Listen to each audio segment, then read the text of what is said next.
Sarah Beth is scared to death to hear what the doctor will say. She hasn't been well since the day that she fell. C'est une jeune fille qui se prénomme Sarah comme moi et qui est venue à l'hôpital. On lui a annoncé qu'elle avait un cancer et qu'à la fin, elle le vit très bien. Il y a des moments où voilà, elle pleure, elle perd ses cheveux comme moi, et j'ai pleuré. Ça m'a touchée cette chanson, je me suis dit ah oui, elle est vraiment bien et je vois qu'il y a des chanteurs quand même qui se battent qui font des musiques de soutien.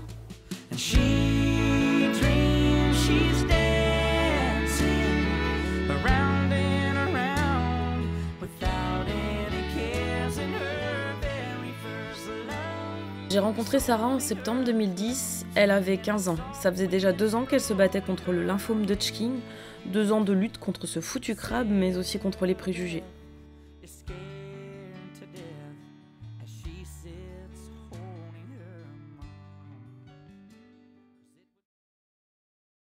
Quand on m'a annoncé mon cancer, j'ai tout de suite eu peur parce que je voyais une bonne dizaine de docteurs autour de moi qui m'annonçaient ça, puis ma mère sur le côté qui était triste.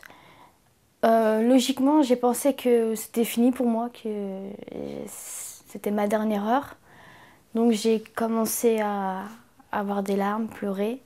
Puis le docteur m'a rassurée et m'a expliqué le protocole, m'a dit qu'il n'y avait aucune raison pour que je lâche et que je suis ici, c'est pas pour rien, c'est pour me soigner et pour guérir. Et je passais en 4e, je me rappelle que mes amis proches l'ont vécu avec moi, me demandaient les nouvelles souvent. Puis d'autres, on était proches, se sont éloignés parce que pour eux j'étais contagieuse, j'étais un monstre. Pour eux, j'étais pas une personne normale. Ça se trouve qu'elle peut nous refiler. On me comparait ma maladie à celle du sida. Donc on me disait, et il y en a même, je me rappelle, qui me disaient oh, t'as qu'à mourir, tu feras pleurer personne. Warum bist du froh? Alors tu vas me dire, je suis contente parce que je vais au lycée. Wir sind Non, c'est toi. Ich bin froh, weil ich gehe. Attention au verbe. Hein. Weil ich. Gehe. Non, non. Weil ich. Auf das. Ah oui, c'est à la fin. Oui. Ah oui.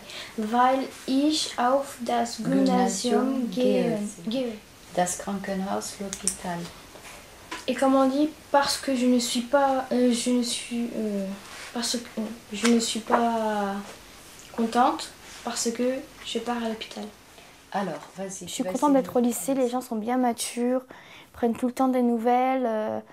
Malgré que j'ai connu personne au début d'année, j'ai su m'imposer, j'ai su me dire... Quand j'ai rencontré les personnes, la première chose que je leur ai dit, il faut que je te raconte un truc. Et je leur ai tout de suite expliqué.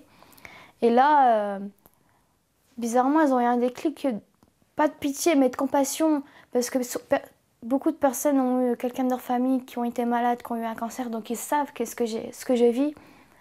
Et certains disent que c'est beau ce que je fais parce que rares sont les personnes qui vont à l'école et qui ne se laissent pas aller. Aujourd'hui, on est en 2011, au 1er janvier 2011, donc mes vœux de résolution, ce serait d'être aussi courageuse que l'année dernière, aussi forte et surmonter tout ce qui va engendrer à la suite. Et dans 5 minutes, je vais avoir mon cours de maths, 2 heures de maths, samedi, c'est dur. Bon, je vais faire mes devoirs là, même si j'aime pas trop les maths, j'aime même pas ça.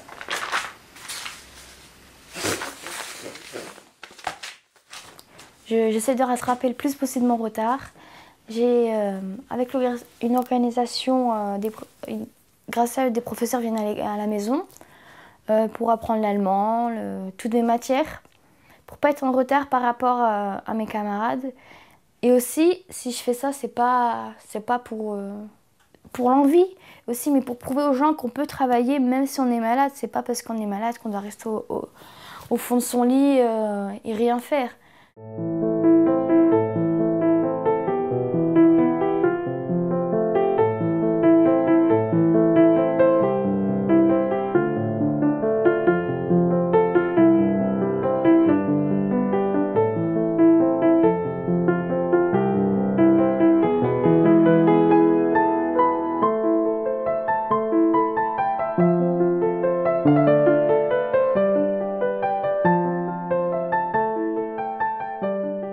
Des fois, c'est vrai que je fais pas attention, j'ai l'impression de ne pas être malade.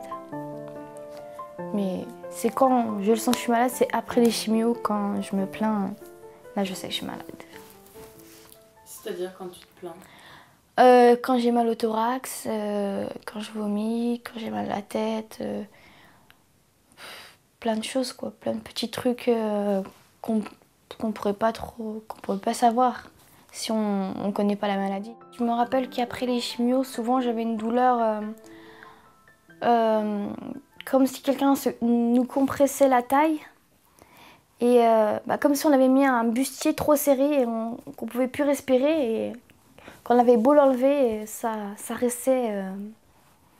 La douleur était affreuse ou des fois, à cause de certains médicaments, il y a certaines sensations comme les os qui se frottent entre eux. Donc ça fait comme si quelqu'un vous tapait avec un marteau. Cette sensation-là, et c'est horrible. Ou il y a certaines choses, c'est pas explicable, c'est tellement immense la douleur que... Mais bon, ça va, moi, on va dire, je vis avec la douleur, avec tout ce que j'ai eu.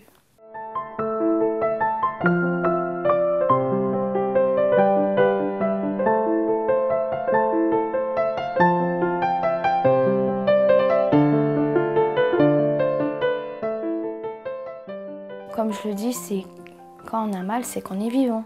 C'est tout le temps. Quand je fais des prises de sang, des fois, je fais la chochotte, je dis ah ça fait mal. Mais je me dis dans ma tête, c'est que t'es vivante, sois contente. Après, c'est sûr que quand je rentre à la maison, je le vis super bien. Il y a toujours mes sœurs pour me faire rigoler ou mon petit frère.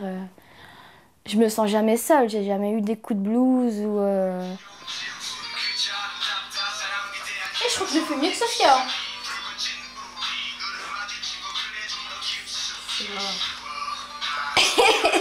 Bah quoi?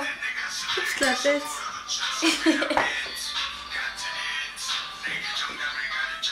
Si je la rate. Ça sera filmé, hein. C'est marrant si je la rate. De toute façon, je la mangerai.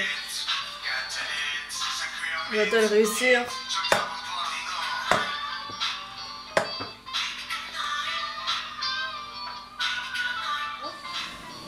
Au début, pour sa maladie, je les croyais pas.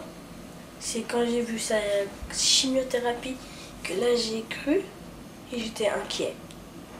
Et pourquoi tu m'as pas cru? Parce que tu partais en cours. Juste pour ça? Ouais.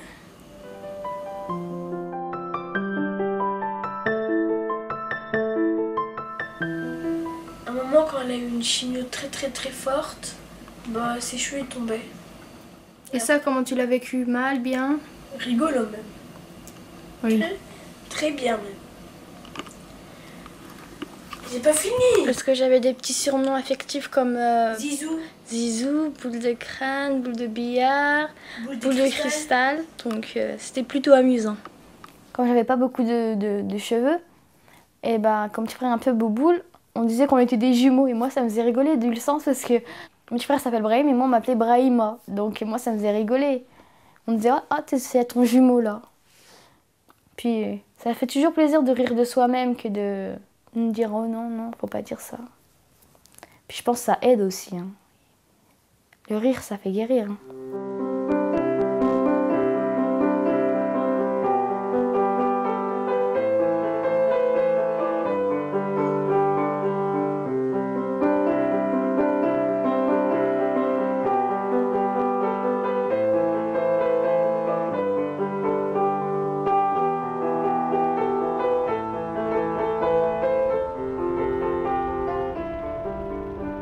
En janvier 2011, Sarah apprend qu'il va falloir poursuivre la chimio à petite dose encore 2 ans, ce qui l'amènera à 18 ans. Elle encaisse la nouvelle, mais ne baisse pas les bras pour autant, et reprend sa bataille contre ce foutu crabe et contre les préjugés. J'ai 15 ans et je suis interne à la lymphome de Hodgkin et je suis venue ici afin de faire passer un message aux jeunes qu'on peut vivre avec la maladie. Mais toi, tu parais quand même très forte et c'est ce qui frappe chez toi, on va dire. Et à ton avis, d'où te vient cette force que les autres n'ont pas forcément ?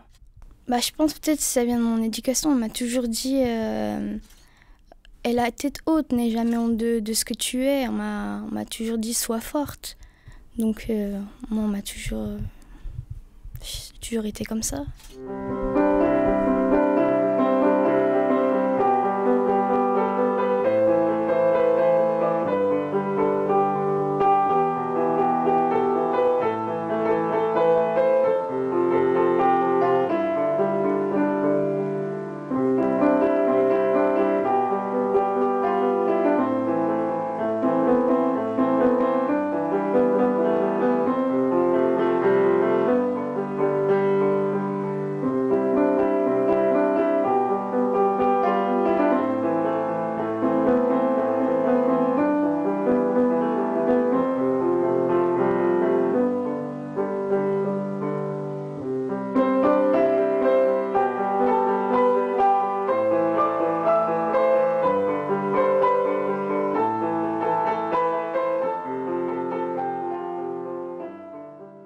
Récemment, j'ai eu une aplasie, j'ai attrapé une bronchite et à cause de ça, j'ai pas pu faire 2 chimios.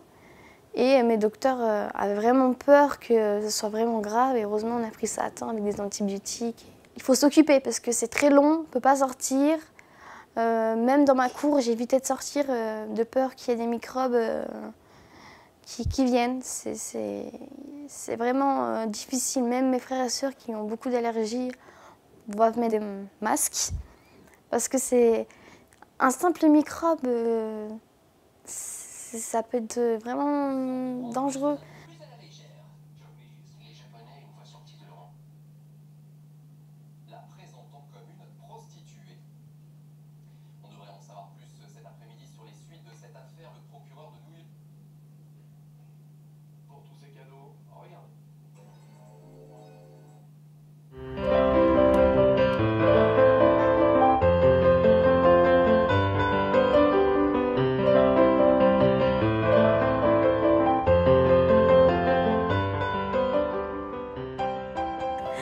Donc là, je suis en première ES, économie sociale. J'ai une classe de bosseurs cette année. Ça a mis un peu la pression, mais bon, on est en première en même temps. Je vais tous les jours à l'école, sauf le vendredi. Ça dépend, des fois je vais de 9h à 10h, quand je me sens pas fatiguée. Sinon, mes professeurs, bon, je pense qu'ils oublient de temps en temps que je suis malade parce que ça se voit pas forcément quand on me voit. Et j'aime pas jouer de ma maladie, mais c'est vrai que de temps en temps, quand je suis fatiguée, quand il y a des contrôles et que j'ai pas pu réviser, bon, je vais voir les profs et puis je leur dis, normalement, tranquillement. Mais j'évite parce que ça fait favoritisme quand même.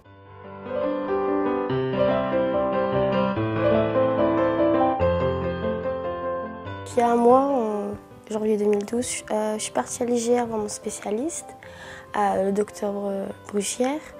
Et donc, elle nous a dit que la fin du traitement arrivait, donc on est content.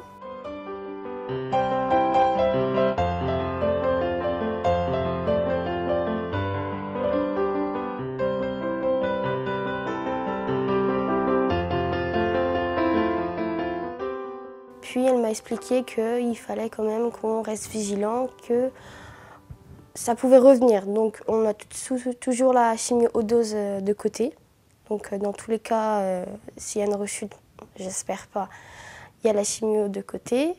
Et par la suite, elle nous a expliqué qu'il y avait plein de démarches à faire parce que la chimio, ça a usé quelques parties de mon corps. La chimio a irradié mes ovaires, donc c'était un gros risque pour moi pour le futur d'être stérile. On m'a expliqué qu'il fallait faire une crinogénération. Ça consiste à prélever un ovaire. Moi, on m'a prélevé l'ovaire gauche. dans un hôpital spécialisé, la Sainte-Pétrière, qui est un hôpital spécialisé pour tout ce qui est après-chimio, qui consiste à tout ce qui est ovocytes. À l'époque, j'avais 14 ans. À 14 ans, on n'a pas toujours la logique de penser au futur. On se dit, bon, c'est pour faire plaisir à maman. Mais c'est vrai qu'avec du recul maintenant, 2 ans après l'intervention, je me dis que j'ai bien fait de l'avoir fait. Parce que quand je vois certaines personnes qui n'ont pas eu de traitement et qui cherchent à avoir des enfants, toutes les démarches, tout l'argent dépensé pour avoir des enfants, je me dis si j'ai la chance, même si je sais que je suis encore jeune, j'ai eu raison de l'avoir fait.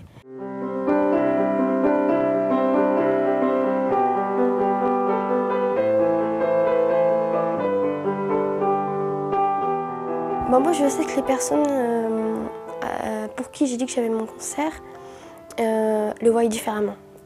J'ai mon ami qui m'a dit « tu m'as complètement changé la vision ». Quand je vois, c'est plus le cliché du malade dans Dr House qui est allongé avec les patchs partout, le tuyau dans le nez, tout ça. Moi personnellement, j'aimerais bien véhiculer une image différente. Je veux dire, on peut être malade, on peut avoir une vie comme les autres. Bon, certes, on aura toujours une vie assez agitée entre les hôpitaux. Je pense que tous les jeunes comme moi font des cours particuliers pour rattraper le retard, tout ça. Mais je pense que c'est une chance d'avoir ça, parce que moi, grâce aux cours particuliers et grâce à certaines associations, je fais des choses que j'en suis sûre que j'aurais jamais pu faire autrement. Quand je regarde les photos de ma rencontre avec le prince Albert de Monaco, je me dis mais c'est pas tout le monde qui a fait ça. Quand je vois des photos où je suis partie à Chamonix avec d'autres enfants, je me dis c'est pas tout le monde qui a la chance que j'ai. Puis je pense en même temps que la maladie m'a ouvert tellement de portes. Je veux dire, j'ai pris de l'assurance en moi, j'ai eu plus de confiance, puis je m'investis plus maintenant.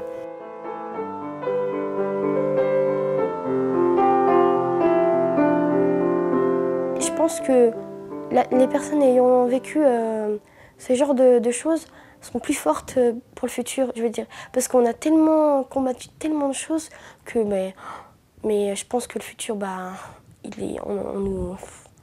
on va tout déchirer, je veux dire.